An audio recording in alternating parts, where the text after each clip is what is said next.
اور یہ اتنے حسین و جمیل اور خوبصورت انسان ہیں کہ میرے نبی کریم علیہ الصلاۃ والسلام نے فرمایا کہ علی تو دنیا میں بھی میرا بھائی ہے اور قیامت میں بھی میرا بھائی ہے۔ اور حضور علیہ السلام نے فرمایا جس جس کا میں مولا ہوں علی بھی ان سب کے مولا ہیں۔ اور حضور علیہ الصلاۃ والسلام نے فرمایا میرا علی تو وہ ہے کہ اس کو دیکھتے رہنا رب کریم تمہیں عبادت کا درجہ عطا فرمائے۔ فوراً سوال اٹھتا تھا ذہنوں میں کہ جو نہ دیکھ سکیں گے تو وہ کیا کریں گے؟ تو محبوب نے فرمایا ذکر ولی عبادہ، وہ علی کا ذکر کریں گے تو اللہ انہیں عبادت کا درجہ عطا فرمائے۔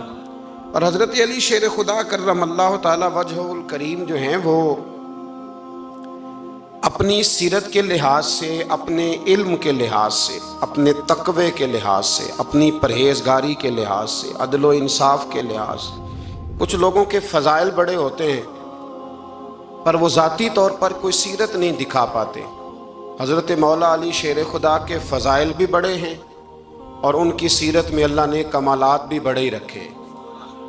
جس طرح نبی کریم علیہ السلام نے جناب ابو طالب کے گھر میں پرورش پائی، مولا علی کے گھر میں حضور رہے، تو مولا علی نبی کریم کے گھر میں رہے، وہاں پرورش پائی حضرت علی شیر خدا نے، اور ساری کی ساری ان کی تربیت رسول کریم کی مقدس آنکھوں کے سامنے ہوئی، اور حضور ان سے بڑا ہی پیار کرتے تھے۔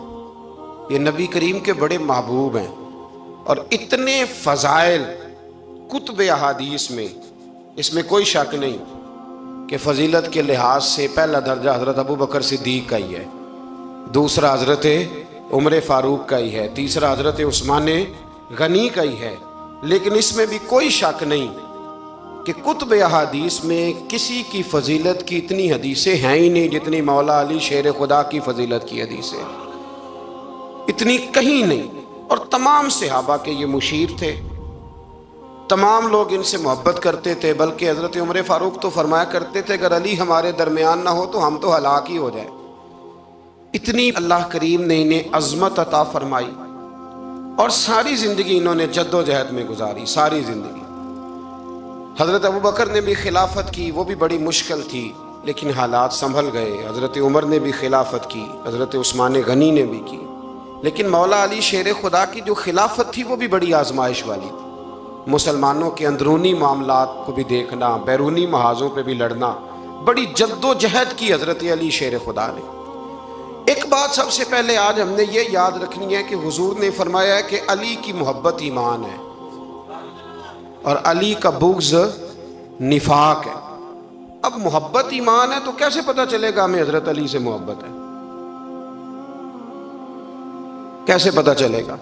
محبت کا اظہار کریں گے تو پتہ چلے گا محبت ہے، ہمارا لب و لہجہ بتائے گا کہ ہمیں حضرت علی سے محبت ہے، ہم کبھی ان کے تذکرے پہ خوش ہوں گے تو پتہ چلے گا کہ ہمیں مولا علی سے محبت ہے، ہم کبھی ان کا ذکر کی محفل سے جائیں گے تو پتہ چلے گا ہمیں حضرت علی سے محبت ہے، کبھی ان کا کوئی قول، کبھی ان کا کوئی ارشاد، کبھی ان کی کوئی بات ہمارے سامنے آئے، پھر ہمیں پتہ چلے گا کہ ہمیں مولا علی شیر خدا سے محبت ہے۔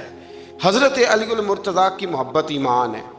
اور پھر ویسے بھی حضرت علی اتنے دانا ہیں، حضور علیہ السلام نے فرمایا اگر میں علم کا شہر ہوں تو پھر علی دروازہ ہے، علی باب علم کے، شہر علم کے باب علی ہے۔ امام صفوری کہتے ہیں ایک دن نا حضرت جبریل امین انسانی شکل میں مولا علی کے سامنے آ کے کھڑے ہو گئے۔ کون؟ حضرت جبرائیل علیہ السلام۔ حضرت جبریل امین کھڑے ہوئے انسانی شکل میں، تو کہنے لگے علی یہ بتائیے کہ جبریل اس وقت کہاں ہے؟ انسانی شکل میں، اور مولا علی سے پوچھتے ہیں۔ تو کچھ جو آج کل ہمارے شاگرد حضرات پڑھ جاتے ہیں نا تو وہ ذرا جلدی کرتے ہیں جواب دینے میں۔ بڑوں کو جب جواب بھی دینا بزرگوں کو تو جواب میں بھی آداب کا خیال ہونا چاہیے۔ اگر آپ کو سوال آتا بھی ہو تو پھر بھی اس میں آداب کا خیال آپ رکھیں گے۔ آپ فٹافٹ نہیں کہہ دیں گے کہ جناب یہ اس کا جواب ہے، یہ معنی ہے، فوراً نہیں آپ کہہ دیں گے، آپ اس میں بھی آداب کا خیال کریں گے۔ حضرت جبریل امین نے جب کہا نا کہ بتائیے جبریل کہاں ہیں، تو حضرت علی فوراً بھی کہہ سکتے تھے آپ ہی تو ہیں جبریل، یہ فٹافٹ کہہ سکتے تھے، اسی وقت ساری بات ختم ہو جاتی۔ لیکن بزرگوں سے بات کرنے کے کچھ آداب ہوتے ہیں، کچھ طور طریقے ہوتے ہیں جو اللہ ماشاءاللہ آج کل لوگوں میں نظر نہیں آتے. کچھ طور طریقے ہیں، کچھ سلیقے ہیں، کچھ جو ہیں وہ اس کے خاص نقطہ نظر ہے، اس کو سمجھنا چاہیے. حضرت مولا علی شیر خدا رضی اللہ تعالیٰ عنہ سے جب پوچھا نا کہ جبریل امین کہاں ہیں اس وقت، تو حضرت علی نے پہلے اوپر دیکھا، پھر نیچے دیکھا، پھر دائیں دیکھا، پھر بائیں دیکھا، پھر آگے دیکھا، پھر پیچھے دیکھا. جواب فٹافٹ تیار تھا کہ آپ ہی تو ہیں، لیکن ایسے جواب نہیں دیا. فرمانے لگے جناب نہ تو اس وقت حضرت جبریل مشرق میں ہیں، نہ مغرب میں ہیں، نہ شمال میں ہیں، نہ جنوب میں ہیں، نہ 7 زمینوں میں ہیں، نہ آسمانوں میں ہیں. پھر بھی یہ نہیں کہا کہ آپ جبریل ہیں. فرمانے لگے بھئی زمینوں آسمانوں مشارق مغارب میں تو کوئی نہیں، تو یا آپ جبریل ہیں یا میں جبریل ہوں، دونوں میں سے ایک ہے. تو حضرت جبریل امین مسکرائے، فرمانے لگے نہیں آپ تو علی ہیں، جبریل تو میں ہی ہوں، آپ علی. دیکھیں نا بہت سارے لوگ سوال کا جواب دیتے ہیں پر وہ آداب کو ملحوظ خاطر نہیں رکھتے. نبی پاک علیہ السلام نے ایک دن نماز 4 رکعتوں کی تھی تو حضور نے 2 پہ سلام پھیر دیا. تو صحابہ سے پوچھا میں نے کتنی پڑھی ہے؟ عرض کرنے لگے یا رسول اللہ زیادہ پتہ تو آپ کو ہی ہے، پر ہمیں لگتا ہے کہ آپ نے 2 پڑھائی ہیں. یہاں ایسے کرتا ہے کوئی؟ سوال ہی نہیں پیدا ہوتا. یعنی 1 منٹ سے پہلے امام غزالی ایک درویش کے مرید ہو گئے تھے تو بہت بڑے عالم تھے. آپ کو پتہ ہے عالم آدمی کا مرید ہونا اللہ ہی خیر کرے کسی کرامت سے کم نہیں ہوتا، بڑا مشکل ہوتا ہے. وہ کسی کی غلامی کرے وہ بڑا مشکل ہوتا ہے، مطلب کٹھن ماحول ہوتا ہے. تو امام غزالی بیعت ہو گئے تو مرشد نے پہلا وظیفہ یہ بتایا کہ کسی پر اپنے علم کا اظہار نہ کرنا. اپنے علم کا اظہار، آپ اس کو آسان وظیفہ سمجھتے ہیں؟ یعنی علم ہو بھی تو بندہ اظہار نہ کرے، بد ہضمی ہو جاتی ہے. تو بد ہضمی ہو جاتی ہے، نیند نہیں آتی. 2-4 لفظ جو بندہ پڑھ کے آتا ہے نا اس کو تو نیند نہیں آتی کہ میں پڑھا لکھا ہوں تو میں بتاؤں نا. تو حضرت علی شیر خدا کرم اللہ تعالیٰ وجہ الکریم کے وہ آداب سے مجھے یہ بات یاد آئی کہ امام غزالی کے شیخ نے کہا علم کا اظہار نہ کرنا یہ پہلا وظیفہ ہے. شیخ شہاب الدین سہروردی کہتے ہیں مجھے میرے ماموں حضور غوث پاک کے پاس لے گئے تھے تو جاتے ہوئے میرے رستے میں خیال آ رہا تھا میں الحمدللہ خود پڑھا لکھا ہوں، کہ جب انہوں نے جا کے پیش کیا نا غوث پاک کی بارگاہ میں کچھ دیں تو حضور غوث اعظم فرمانے لگے بھرے ہوئے پیالے میں کیا ڈالوں، پہلے ہی فول ہے کوئی گنجائش ہی نہیں. تو فرماتے ہیں پھر میں اگلی دفعہ گیا تو غرور علم کو توڑ کے گیا، تو پھر میں غوث اعظم کی بارگاہ میں بیٹھا تو اللہ تبارک و تعالیٰ نے پھر مجھے جھولی بھر کے خیرات عطا فرمائی. یاد رکھ. تو کہتے ہیں انہوں نے کہا کہ اظہار نہیں کرنا علم کا. تو بس ایک دن بیٹھے بیٹھے نا ایک بندہ مسئلہ پوچھنے آیا، انہوں نے بزرگوں سے مسئلہ پوچھا، میرے مرشد سے. امام غزالی کہتے ہیں میرے پیر سے مسئلہ پوچھا تو وہ کہنے لگے بھئی مجھے نہیں اس سوال کا جواب آتا. حضرت صاحب نے کہہ دیا مجھے نہیں آتا. کہتے میں قریب تھا، میں نے اس بندے کو بلایا، میں نے کہا مجھے آتا ہے جواب، میں بتاؤں؟ تو کہتے ہیں شیخ فرمانے لگے غزالی تیرا کیا خیال ہے مجھے نہیں تھا جواب آتا؟ یہ تو تجھے آزمانے کے لیے انکار، تیری ابھی میں نہیں نہ گئی تو کوئی نہیں میاں پھر ابھی تو رستے میں ہی رہے گا. فٹافٹ لوگ کہتے ہیں ہم ایسی لاکھوں کتابیں قابل ضبطی سمجھتے جن کو پڑھ کے بیٹے باپ کو خبتی سمجھتے. ایک بات یہ کہ ان سے محبت کرنی ہے، دوسری بات یہ کہ ان کی سیرت. پہلی بات زندگی میں ادب بڑا کیا مولا علی شیر خدا، بڑا ادب کیا. حضرت علی کہتے ہیں میں نے نبی پاک سے ایک سوال پوچھنا تھا تو میں نے 14 دن انتظار کیا. یعنی سوال جو ذہن میں آ جائے تو نمبر پاس ہوتا ہے تو 14 منٹ انتظار ہوتا ہے، میں نے تو گھنٹے کا ہی نہیں. یعنی 14 منٹ بھی بندے انتظار، سوال ہی پیدا نہیں ہوتا. اور اگر پیر صاحب فون نہ ریسیو کریں تو وہ متکبر ہے، اگر وہ فون نہ اٹھائیں تو پھر یہ ہے کہ اب دین کی بات کس سے پوچھیں جی ہم، پھر ہمارے پاس فلسفہ ہے. کہتے میں نے 14 دن انتظار کیا. کیا؟ مولا علی فرماتے میرے دل میں خیال تھا کہ کوئی اور آ جائے اور جو میں بات پوچھنا چاہتا ہوں وہ نبی پاک سے پوچھ لے، وہ حضور سے پوچھ لے تو میرا بھی چلو معاملہ بن جائے گا. اب ان سے زیادہ کو بے تکلف تو نہیں تھا نا نبی پاک کی بارگاہ میں، جھٹ پوچھ سکتے تھے. 14 دن کہتے ہیں 14 دن کے بعد بندہ آیا وہی سوال پوچھا جو میں نے پوچھنا تھا. تو کہتے ہیں حضور جواب اسے دے رہے تھے اور دیکھ میری طرف رہے تھے، جواب اسے دے رہے تھے اور توجہ حضور کی میری جانب. ایک ان کی زندگی میں ادب بڑھا ہے، دوسری بات یہ کہ گہرا علم ہے مولا علی کا۔ ہمارے ہاں لوگوں کے پاس علم ہوتا ہے، اللہ ماشاء اللہ بڑے بڑے اچھے علماء ہیں، لیکن بعض جگہ پہ علم بڑا سطحی سا ہے، سطحی سا، یعنی ساری زندگی جس بندے نے علم پڑھا ہے وہ گہرائی تک نہیں اترا، یعنی اس پر عمل نہیں کر سکا۔ تو اگر میرا علم مجھے نفع نہیں دے رہا تو میرا علم کسی کو کیا نفع دے گا؟ حضرت علی کا علم گہرا تھا، سیانہ علم تھا،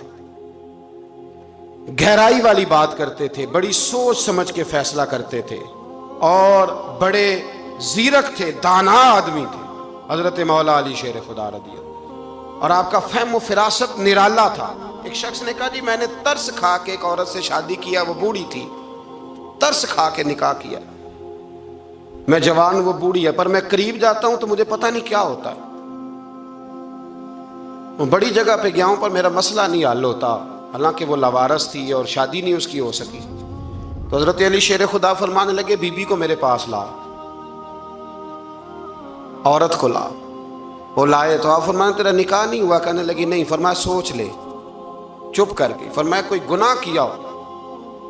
خاموش ہو گئی۔ کہنے لگی میں نے میرا آغاز تھا جوانی کا تو میں نے ایک ناجائز بچہ پیدا کیا تھا، پھر اسے پھینک دیا، آبادی میں پھینکا۔ تو حضرت علی شیر خدا فرمانے لگے یہ تیرا وہی بچہ ہے۔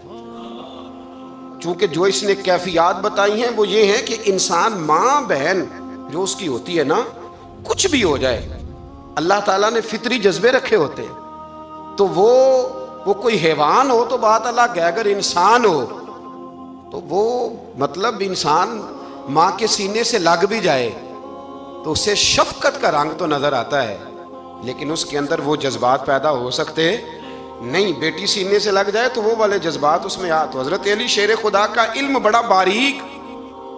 تو آپ فرمانے لگے میاں وہ جو تیرا اس کے اوپر ترس آیا نا، اس کی بھی وجہ یہ ہے کہ تیرا اس سے کوئی ازل سے رشتہ ہے، لہذا تمہارا نکاحی منعقد اتنا گہرا، سیانہ اور پیچیدہ، یعنی باتوں کی گہرائی تک۔ آج ہمارے بہت سارے میری طرح کے لوگ تقریر کرتے ہیں تو وہ عوامی نفسیات کے مطابق بات نہیں کر پاتے، کیونکہ ہم جو تقریر رٹ کے آئے ہیں وہ تو ہم نے تو علم ظاہر کرنا ہے، اور نعرہ لگوانا بڑا شوق ہے، جب تک وہ مطلب لوگوں میں شوق نہ پیدا ہو پھر بعد میں گفتگو ہوتی ہے آج میں جلسہ لوٹ لیا ہے۔ تو میں کہا کرتا ہوں کہ جلسہ لوٹا نہیں جاتا، جلسے میں تو کچھ لٹایا جاتا ہے، علم دیا جاتا ہے، فہم دیا جاتا ہے، شوق دیا جاتا ہے، تو یہ کیا مطلب بات ہو؟ تو گہرا علم تھا۔ چوتھی بات، علم بھی تھا اور تقوی بھی تھا، پرہیزگاری بھی تھی۔ جب آپ خلیفہ تھے نا، امیر المومنین تھے، امیر المومنین، آپ میں چلو صوبائی وزیر کی بات نہیں کرتا، آپ کسی نا حلقے سے، جو وہ ہمارے پاکستان میں عہدے بہت زیادہ ہیں، تو جس کو کوئی ہلکا سا نا چلو پرانا ورکر ہے تو کوئی دے دیتے ہیں، اس کو بھی مل جائیں تو 15 کو ووٹ تو اس کے بھی کہیں نہیں گئے مبارکباد کے۔ اللہ اسے پوچھیں کہ تیرا اصل میں کام کیا ہے تو کام کوئی بھی نہیں ہوتا اس کا، بورڈ لگ جاتے ہیں، بڑا کیا بات ہے جناب، موج بن گئی۔ حضرت علی امیر المومنین تھے اور کوفے کے چوک میں کھڑے تھے، کوفے کے چوک میں، اور فرما رہے تھے کہ بھئی یہ میری زرہ ہے، بڑی قیمتی ہے، یہ کوئی بندہ خرید لے۔ کسی نے قریب جا کے پوچھا امیر المومنین کیوں بیچ رہے ہو؟ تو فرمانے لگے میری طامت پرانی ہو گئی ہے، اب نہ اتنی پرانی ہوئی ہے کہ اس پہ پیوند لگنے کی بھی جگہ کوئی نہیں بچی، اگر یہ پھٹنے کے قریب نہ جاتی تو میں زرہ نہ بیچتا۔